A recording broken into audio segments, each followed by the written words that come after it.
이 자리가 저는 매우 감격스럽고 감사한 자리임이 분명한 듯 합니다.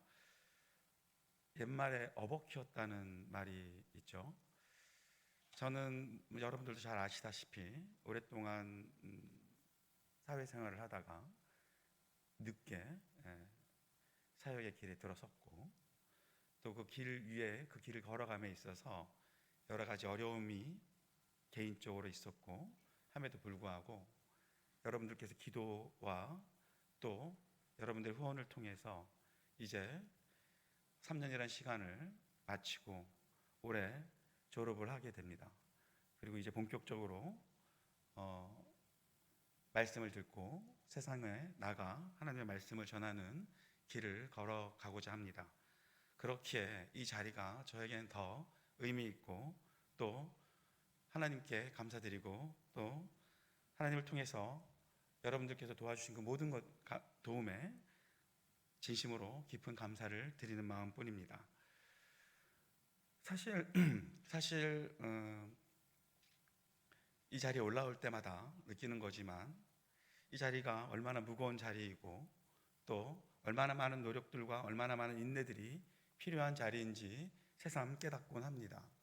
지금 이 자리도 크게 마음을 먹고 올라왔음에도 불구하고 이 길이, 이 자리가 주는 무게감이 감당할 수 없을 정도로 무겁게 느껴지곤 합니다.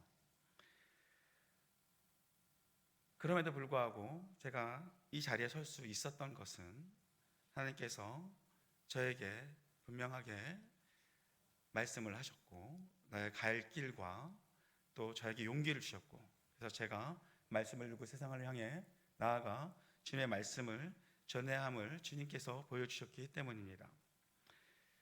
오늘 여러분과 함께 나누고자 하는 말씀은 여러분도 잘 알고 계시는 수가성의 여인으로 알고 있는 사마리아 여인의 이야기를 여러분과 함께 나눠보고자 합니다.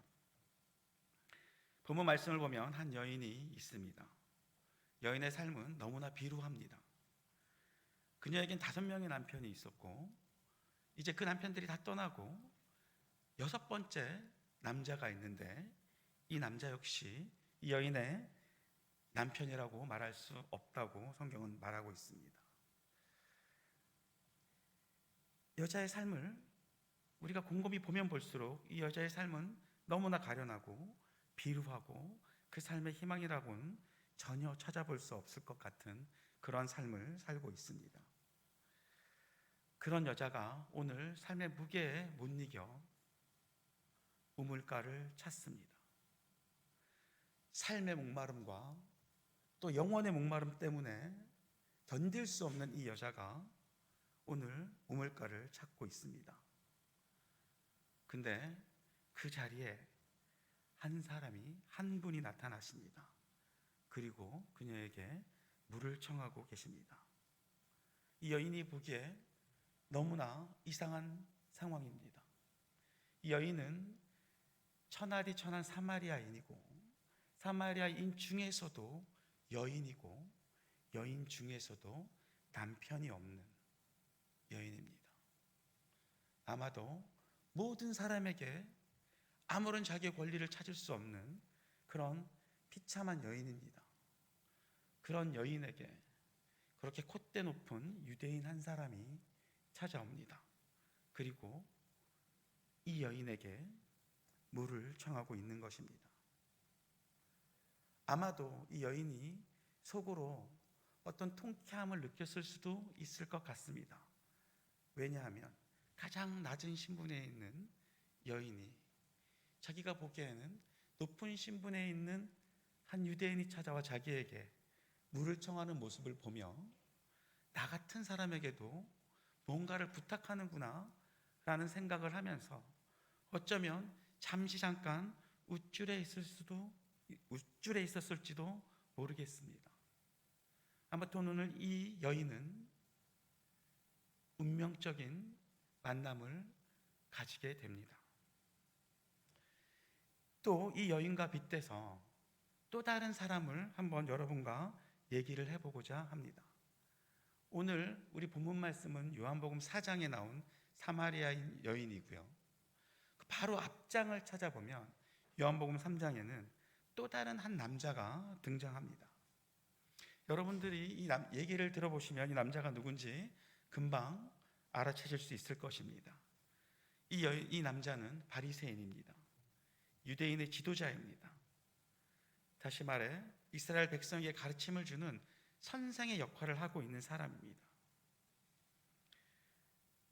그가 예수님을 찾은 이유는 성경은 구체적으로 이유를 밝혀주고 있지는 않습니다만, 그가 예수님과 나눈 대화를 보면 그가 예수님을 왜 찾았는지에 대해서 우리가 어렵지 않게 짐작해 볼 수 있을 것 같습니다. 혹시 이 남자가 누구인지 짐작이 가십니까? 요한복음 3장에 등장하는 남자입니다. 바리새인이고 유대인의 선생입니다. 예, 다들 아시지만 겸손하셔서 말씀을 안 하시는 것 같습니다. 예, 여러분들도 짐작하고 계시는 바로 니고데모입니다. 겉으로 보기에 아무런 부족함이 없는 사람입니다. 매우 높은 지위에 있는 사람입니다. 이 사람이 밤에 몰래 예수님을 찾아옵니다. 겉으로 보기엔 아무것도 부족함이 없는 이 사람이지만 여전히 이 사람에게 무엇인가 부족해 보입니다. 무엇인가 풀지 못하는 문제가 있어 보입니다. 도대체 그것이 무엇일까요? 아마도 죄의 문제가 아닐까 싶습니다. 그 높은 유대인들을 가르치는 이 유대의 지도자가 자신이 가지고 있는 내적 문제를 해결하지 못하여서 방황하고 있을 때 니고데모는 예수님의 모습을 목격했을 것입니다. 예수님은 마침 유월절을 맞이하여 예루살렘 성전에 올라오셨고, 예루살렘 성전에서 온갖 비둘기 팔고 양을 팔고 소를 파는 모든 잡상인들을 내어쫓고 성전을 정결하게 하십니다. 아마도 니고데모는 하나님의 성전이 이렇게 무너져가고 이렇게 사람들의 장사꾼 소굴이 되어가는 모습을 보면서 안타까워했을지도 모르겠습니다. 그런 그곳에 예수님이 나타나서 성전을 정결하게 하십니다. 그리고 성경은 그런 예수님께서 그곳에서 많은 표적을 보여줬다고 말씀하고 있습니다. 니고데모 입장에서는 아마도 내가 풀지 못하는 내적 문제를 풀어주실 분이 바로 저 예수님이 아니실까라고 생각했을지도 모르겠습니다. 그래서인지 니고데모는 한밤중에 예수님을 찾아옵니다. 그리고 예수님과 대화를 나눕니다.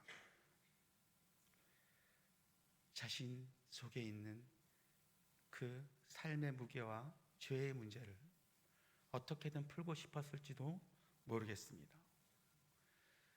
자, 우리는 지금 전혀 다른 위치에 있는 사마리아 여인과 니고데모라는 두 사람을 목도하고 있습니다. 아마도 우리의 삶 역시 이 사마리아 여인과 니고데모라는 유대인의 모습 사이 어딘가에 서 있지 않을까 싶습니다. 어쩌면 사마리아 여인 쪽에 가까울 수도 있겠고, 어쩌면 니고데모에 가까운 삶을 살고 있을지도 모르겠습니다. 근데 이 두 사람을 잘 비교해 보면 공통점이 있습니다. 모두 예수님을 만납니다. 근데 차이점은 니고데모는 자신의 문제를 들고 예수님을 찾아갑니다. 사마리아 여인은 예수님을 찾아가지 않았지만 예수님이 그 여인을 찾아오고 있습니다.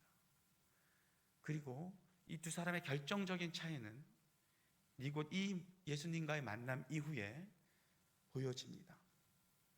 니고데모의 입에서는 예수 그리스도를 만난 그 이후에도 예수님을 그리스도라고 고백하지 않고 있습니다.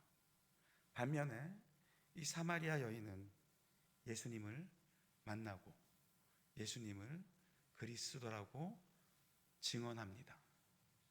이 두 사람의 가장 결정적인 차이가 바로 이곳에 있다고 할 수 있겠죠. 그렇다면 무엇이 이 사마리아 여인으로 하여금 예수 그리스도를 만난 이후에 예수 그리스도를 그리스도라고 부르게 하였는지를 우리가 한 번쯤 살펴보는 것이 좋을 듯 합니다. 앞서 말씀드렸다시피 사마리아 여인은 기구한 삶을 살고 있었습니다. 아마도 예수님을 만나는 그날도 그의 삶은 변함없이 고달팠었고, 그렇게 남들은 이미 시원한 오전의 물을 떠갔음에도 불구하고 이 여인은 제9시 오후 3시가 되어서야 물을 길러 갑니다. 또 어쩌면 남들이 가지 않는 그 시간을 일부러 택해서 갔을 수도 있을 것 같습니다. 왜냐하면 이 우물이 우리가 알고 있는 그런 일반적인 우물이 아니라 매우 상징적인 의미를 가지고 있는 우물이기 때문입니다. 창세기 33장 18절부터 20절까지 말씀을 보면 제가 읽어드리겠습니다. 야곱이 밧담 아림에서부터 평안히 가나안 땅 세겜 성읍에 이르러 그 성읍 앞에 장막을 치고 그가 장막을 친 밭을 세겜의 아버지 하모리 아들들이 손에서 백크시타에 샀으며 거기에 제단을 쌓고 그 이름을 엘렐로헤이스 이스라엘이라 불렀더라. 이 우물이 가지는 의미가 크기 때문입니다. 이 우물은 그들의 오랜 조상, 윗조상이었던 이스라엘이 시작됐던 그 야곱이 우물을 사고 그곳에서 단을 쌓았던 곳입니다. 그렇게 사마리아인들에게는 이 우물이 매우 중요한 의미를 가지고 있고, 또 이곳에 있는 산에서 하나님께 예배를 드렸던 아주 상징적인 곳입니다. 아마 갈 것 없고 가진 것 없는 이 사마리아 여인에게 이 우물은 어떤 의미를 가진 우물인 듯 합니다. 이 우물은 최근 기록에 보면 아직까지도 물을 내고 있다고 합니다. 아직도 시원한 물을 내고 있다고 합니다. 그렇게 여전히 그때부터 지금까지 많은 이스라엘 사람들에게, 또 많은 사람들에게, 현대인에게도 어떤 의미를 부여하기에 충분한 그런 장소인 것 같습니다. 아무튼 이 여인은 이 우물을 보며 자신의 슬픈 현실에서 벗어나기를 바라보고 있었던 것 같습니다. 바로 그런 곳에서 이 여인은 한 유대인을 만난 것입니다. 그토록 고귀하고 그리고 자기 같은 사마리아인들을 사람으로 취급하지 않는 그 유대인이 이곳에서 예수님께, 이 여인에게 목이 마르니 물을 달라고 청하고 있는 것입니다. 여인은 아마 속으로 어떤 고소한 느낌을 받았을 수도 있을 것 같습니다.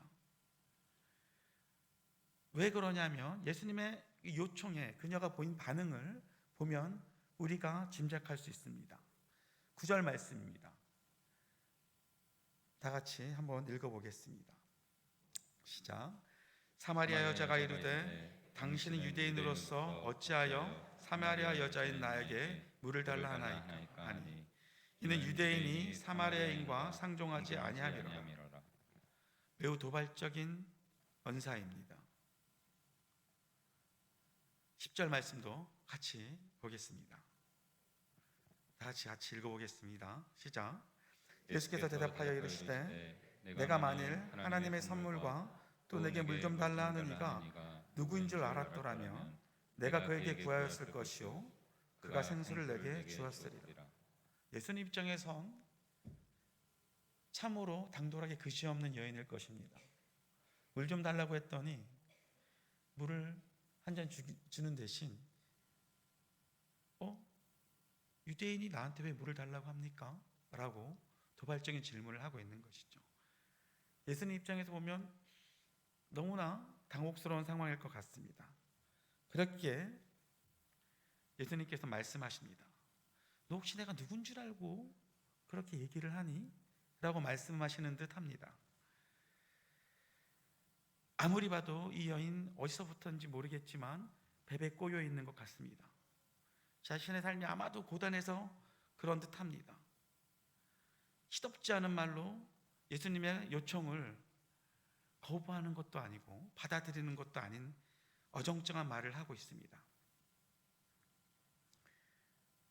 어쩌면 이 여인에게 있어서 이 야곱의 우물에서 자신의 물을 기르는 것은 물을 기르는 의미뿐만 아니라 내 삶을 돌아보고 내 삶이 왜 이럴까 하고 한탄하고 있는 그 와중 속에 예수님이 오셔서 물을 달라고 하시는지도 모르겠습니다. 이에 대해 11절에 이 여인이 또 이런 말을 합니다.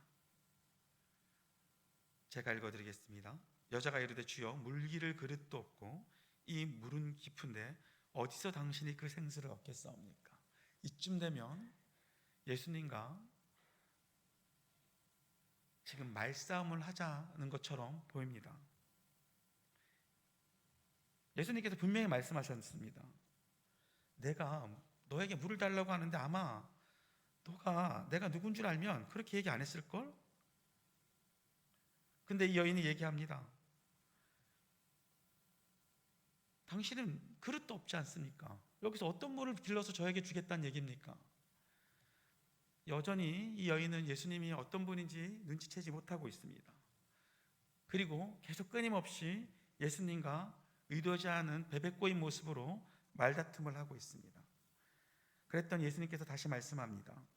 우리 조상 야곱이 이 우물을 우리에게 주셨고 사마리아 여인이 다시 말합니다. 12절에 우리 조상 야곱이 이 우물을 우리에게 주셨고 또 여기서 자기와 자기 아들들과 짐승이 다 마셨는데 당신이 야곱보다 더 크니까. 예수님으로서는 정말 발칙하기 그지없는 얘기를 하고 있습니다. 이 여인이. 당신이 야곱보다 큽니까? 당신이 뭘로 나에게 물을 주겠다고 얘기합니까? 예수님 환장할 노릇입니다. 이 여인이 도대체 무슨 이유로 그리고 어떤 생각으로 나에게 이런 얘기를 하고 있는지 정말 도발적이지 않을 수 없는 말입니다. 무식하면 용감하다고 했습니까? 이 여인은 아직도 자기 앞에 있는 이분이 누구인지를 모르고 있습니다. 이에 예수께서 다시 한번 깨우침을 주십니다. 13절과 14절 말씀입니다. 다 같이 읽어보겠습니다. 시작. 예수께서 대답하여 이르시되 이 물을 마시는 자마다 다시 목마르려니와 내가 주는 물을 마시는 자는 영원히 목마르지 아니하리니 내가 주는 물은 그 속에서 영생하도록 솟아나는 샘물이 되리라. 아멘. 이쯤 되면 뭔가 이상하다는 걸 느껴야 할 것입니다. 내가 처음에는 좀 괘씸하기도 하고 유대인이 믿기도 하고 그래서 시덥지 않은 말로 수작질을 했는지 모르겠지만 말씀하시는 걸 가만히 들으면 이분이 뭔가 다른 분이구나 라는 걸 눈치채야 할 것입니다. 그럼에도 불구하고 이 여인은 여전히 삶의 공고함으로 인한 자신의 꼬인 그 속을 풀지 않고 하나님 앞에, 예수님 앞에 항복하지 않습니다. 이 여인이 다음과 같이 또 얘기합니다. 15절입니다. 다 같이 읽어보겠습니다. 시작. 여자가 이르되 주여 그런 물을 내게 주사 목마르지도 않고 또 여기 물길로 오지도 않게 하옵소서. 어떻게 읽히십니까? 이 부분이. 그러세요. 그러면 예수님 정말 저에게 그 물을 주셔서 이제 목마르지 않는 그런 삶을 살게 해달라고 얘기하는 것 같습니까? 아니면 약간 비꼬는 투의 말인 것처럼 보이십니까? 아무리 읽어봐도 제가 보기에는 이 말은 그러세요. 정말 그러시면 그 잘난 물을 한번 저한테 줘보세요 라는 매우 도발적인 말로 들립니다. 그렇게 목마르지 않는 생물이면 정말 나 한번 줘보세요. 내가 한번 먹어볼랍니다 라고 얘기합니다. 여전히 이 여인은 자신 앞에 계신 분이 누구인지 모르고 있습니다. 안타까울 노릇입니다. 이러다가 예수님이 떠나기라도 하신다면 그 여인의 삶은 어떻게 되겠습니까? 근데 예수님은 이 상황에서 이 여인을 깨우치기 위해 특단의 조치를 취합니다. 이렇게 말씀하십니다. 가서 내 남편을 데려오라고 말하고 있습니다. 참 뜬금없는 말인 것처럼 보입니다. 갑자기 남편 얘기가 왜 나올까요? 지금 물 한 그릇을 가지고 서로 대화를 주고받는 이 상황에서 예수님이 갑자기 이 여인에게 내 남편을 데려오라 라고 말하고 계신 겁니다. 우리는 이 말을 주목해 볼 필요가 있습니다. 다들 아시겠지만 이 시대에 여자에게 남편이 없다는 것은 자신의 생존과 직결되는 문제입니다. 집안에 남자가 없다는 것은 여인으로 하여금 어떠한 삶에 대한 보호를 받을 수 없음을 의미하는 것이고, 자신의 보호자가 없다는 것은 이 여인이 스스로 광야 한가운데 있는 것과 같은 상황입니다. 아마도 이 여인은 이런 자신의 삶에서 벗어나기 위해서 많은 노력을 했을 것처럼 보입니다. 첫 번째 남편을 만났고, 이 남편을 통해서 이런 필요한 자신의 삶의 문제를 해결하고 자신도 보호받는 여인으로 살고 싶었을 것입니다. 그런데 그 남편이 떠나고 두 번째, 세 번째, 네 번째, 다섯 번째 모두가 이 여인을 떠납니다. 그리고 마지막으로 여섯 번째 남편을 만났는데 이 사람도 이 여인에게 무슨 이유인지 모르겠지만 남편의 역할을 해줄 수 없는 듯 합니다. 이 여인은 자신의 운명에서 벗어나기 위해서 끊임없이 노력했을 것입니다. 그럼에도 불구하고 이 여인은 자신의 그 문제를, 자신이 그토록 갈구하는 그 문제를 해결하지 못하고 있습니다. 아마도 더 이상 갈 곳이 없어 이 여인은 이 우물을 찾았는지도 모르겠습니다. 왜냐하면 이 우물은 단순히 육체적인 목마름을 채워줄 그 물이 아니라 바로 내 조상 야곱의 우물이었고, 인간적인 노력으로 도무지 해결할 수 없는 그 문제이기에 아마도 이곳에서 이 우물을 바라보며 자신의 삶을 한탄하고 또 하나님께 나의 이 문제를 해결해 달라고 기도했을지도 모르겠습니다.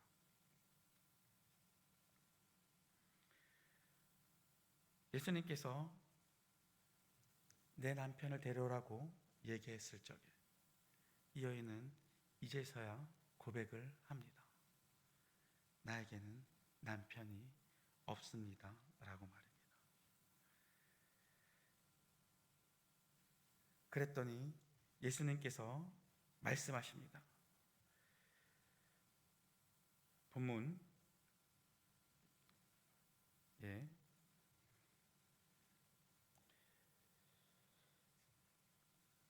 18절 말씀 같이 읽어보도록 하겠습니다. 18절 말씀 다 같이 읽어보겠습니다. 시작. 너에게 남편 다섯이 있었고 지금 있는 자도 내 남편이 아니니 내 말이 참되도다. 이제서야 여인은 자기 앞에 있는 이분이 보통 분이 아님을 깨닫게 됩니다. 그리고 이 여인은 다음과 같이 고백합니다. 19절입니다. 같이 읽겠습니다. 시작. 여자가 이르되 주여 내가 보니 선지자로소이다. 여인은 드디어 깨닫습니다. 아, 내 앞에 계신 분이 보통 분이 아니구나. 나의 모든 것을 알고 있고, 그리고 나의 문제를 꿰뚫어 보고 계시는 분이구나 라는 걸 깨닫습니다. 그럼에도 여전히 여인은 앞에 있는 이 분이 자기의 삶을 구원해 줄 그리스도라는 고백을 하고 있지는 않습니다.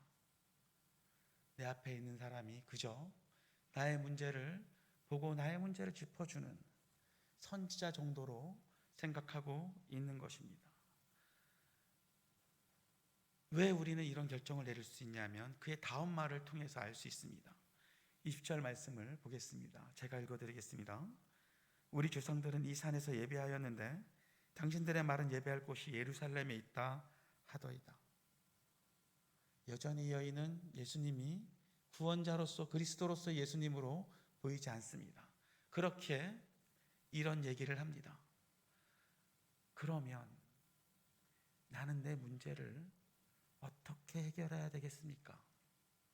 나는 유대인이 아니기에 내 문제를 예루살렘에 가져가서 하나님께 말씀드릴 수 없습니다. 우리 조상들은 야곱의 이 산당에서 이 문제를 말하라고 하는데 이 문제를 여기서조차 풀지 못합니다. 도대체 나는 어디를 가서 예배를 해야 내 속에 있는 이 문제를 해결할 수 있습니까? 라고 예수님께 묻고 있는 것입니다. 이에 예수님께서 이 여인에게 말씀하십니다. 21절 말씀입니다.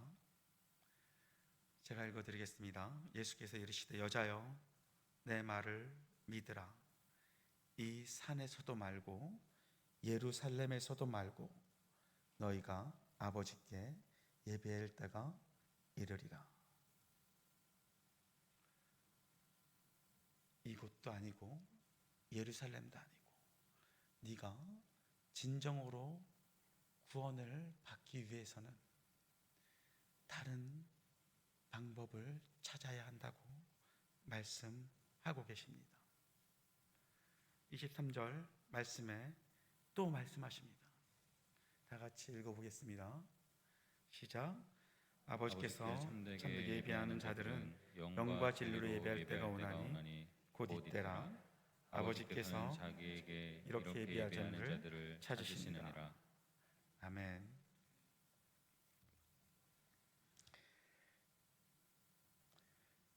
여자는 이제서야 자기 앞에 서 계시는 분이 누구인지를 깨닫게 됩니다. 그토록 애타게 찾던 자신의 삶의 문제를 해결해 주실 분이 내 앞에 있다는 것을 깨닫게 됩니다.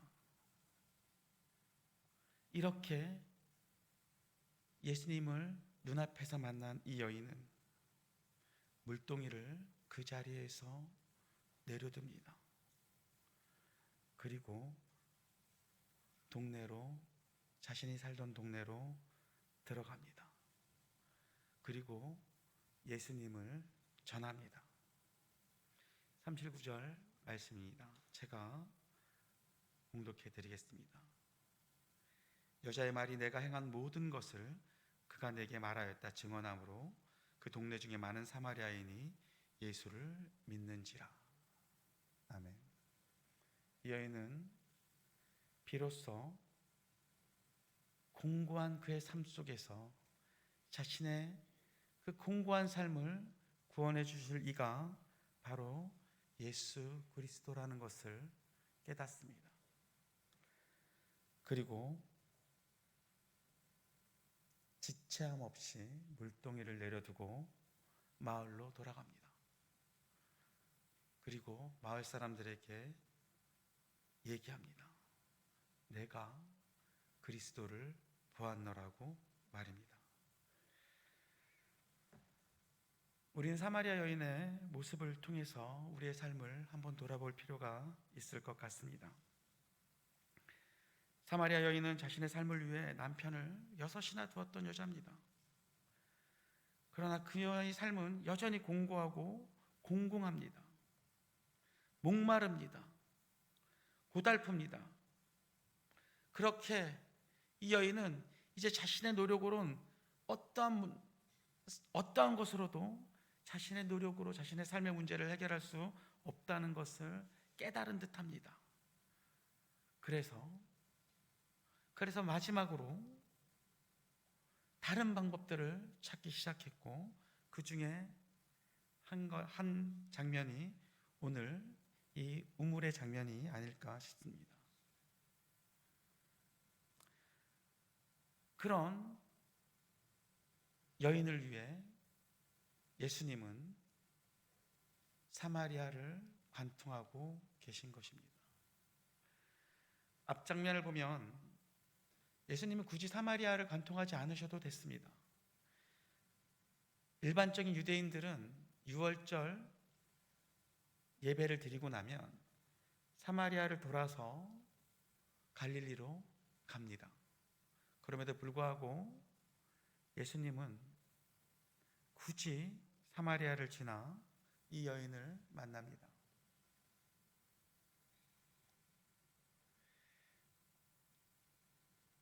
간절히 자신이 떠안고 있는 이 문제를 풀지 못해 고민하고 있는 이 여인을 예수님께서는 찾아가신 것입니다.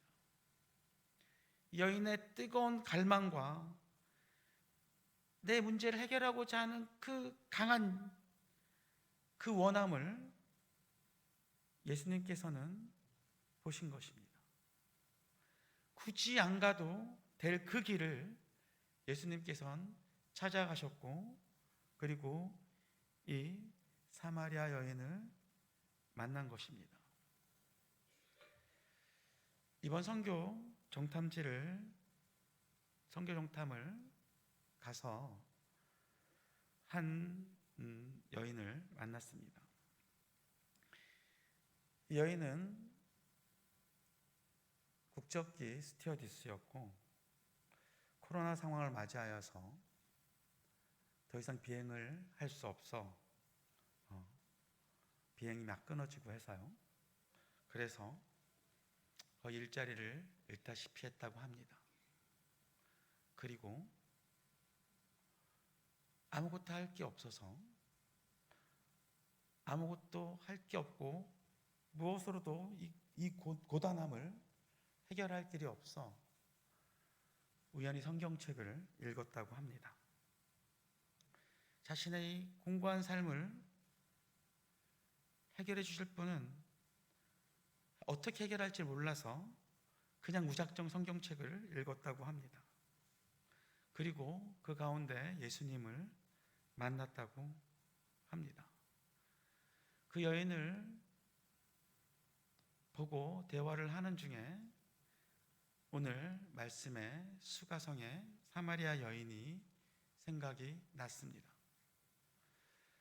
아마 이 순간에도 세상에 많은 사람들은 자신의 삶 앞에 놓여 있는 여러 가지 문제들로 고민하고 이 고통 속에서 벗어나기를 간절히 원하고 있는 사람들이 있습니다. 그리고 다행히 어떤 사람들은 이 과정 속에서 예수님을 만나기도 합니다. 하지만 여전히 대다수의 많은 사람들은 내 문제를 해결할 그 해결책을 찾지 못하고 여전히 죄악 속에서 버거운 삶을 이어가고 있습니다. 제가 여러분들에게 이런 말씀을 오늘 드린 이유는 여러분들의 삶 속에서 받았던 예수 그리스도의 구원의 은혜를 기억하시고 예수님께서 우리에게 명령하신 그 지상 명령을 기억해 주시기를 바라는 마음에서입니다.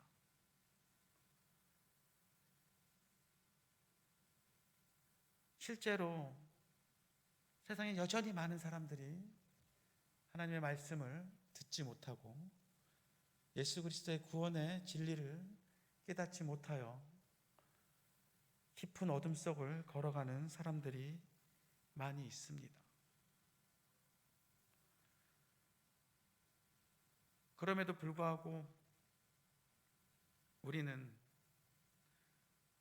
우리가 만난 예수 그리스도의 그 은혜를 감사하기만 하면서 예수님께서 우리에게 주신 그 지상 명령을 간과하는 경우가 많이 있는 듯 합니다.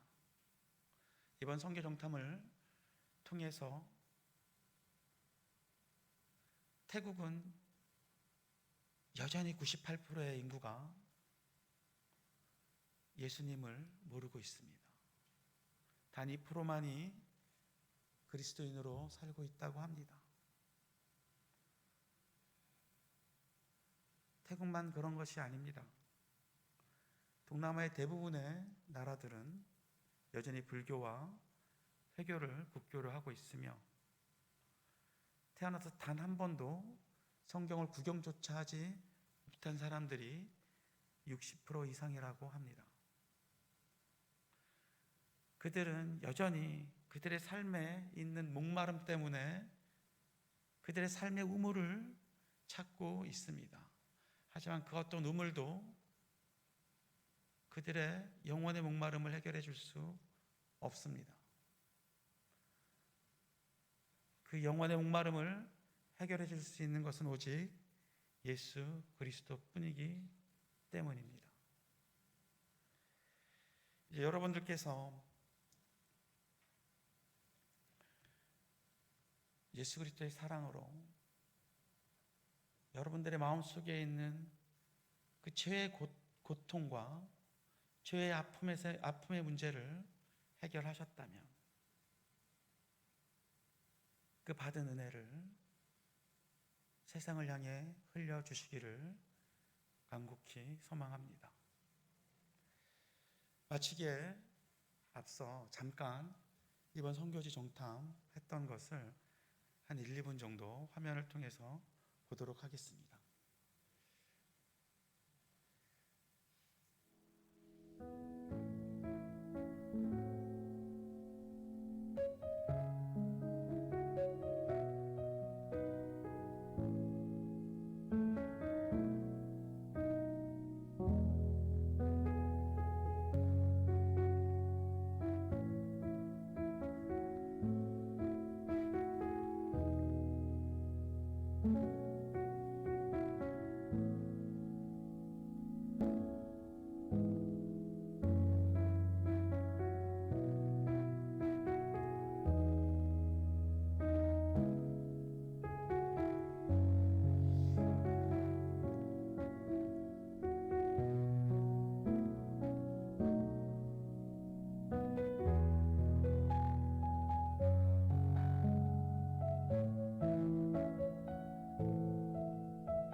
사막의 강을 여시고 광야의 길을 여시는 하나님을 만나게 하여 주시옵소서.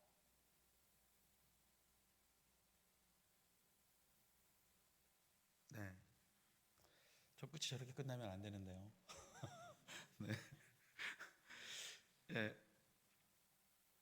제가 이번 정탐지를 갔다 오면서 느꼈던 것은 말씀드렸던 것처럼 태국은 여전히 전 국민의 2%만이 그리스도를 영접하고 있다고 합니다.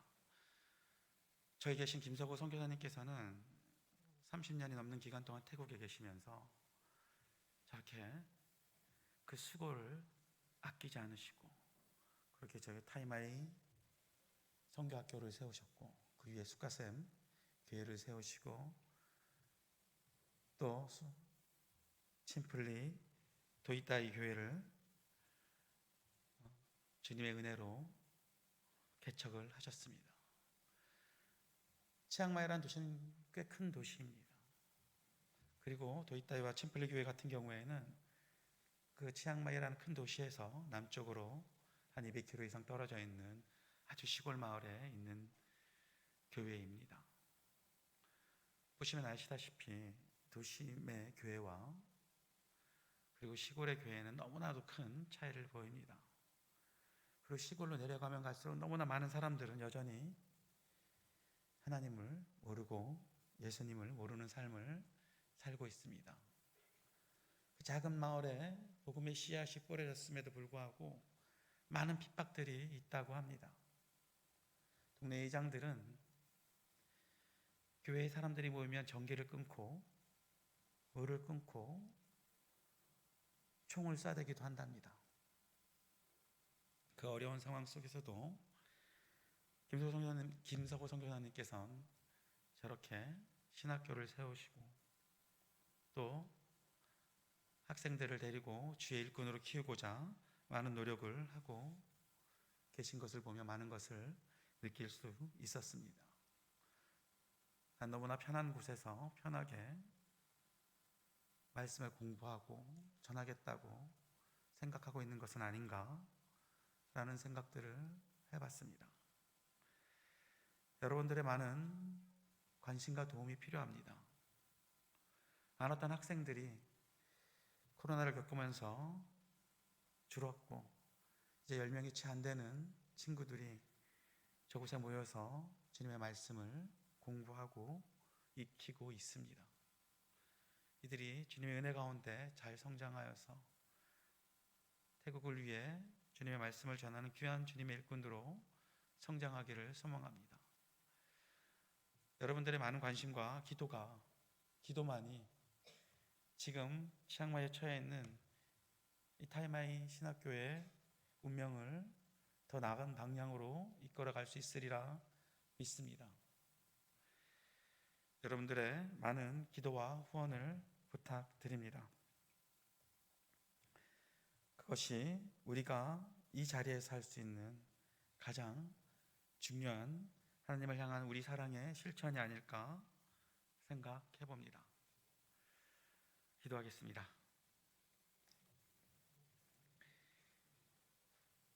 하나님 아버지, 우리는 우리의 삶 속에서 가장 중요한 것이 무엇인지를 종종 잃어버리곤 합니다. 그저 눈앞에 보이는 작은 이득과 삶의 무게에 집착하고는 합니다. 주님, 그런 저희를 용서해 주시기를 간절히 원합니다. 우리 죄를 짊어지시고 우리를 구원으로 이끄시는 예수 그리스도의 그 사랑을 종종 잊고 있는 우리를 용서하시고 우리가 온전히 주님의 이름을 붙들고 우리 삶의 가장 중요한 의미를 깨닫게 하여 주시옵소서.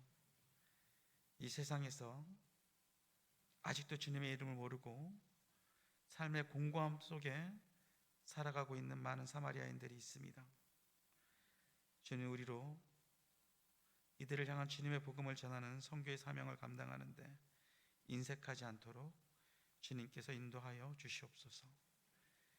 주님이 아무런 값 없이 우리를 찾아오신 것처럼 지금 이 시간 간절히 주님의 참사랑이 필요한 곳에 주님의 복음을 들고 나아가는 우리들이 될 수 있도록 인도하여 주시옵소서.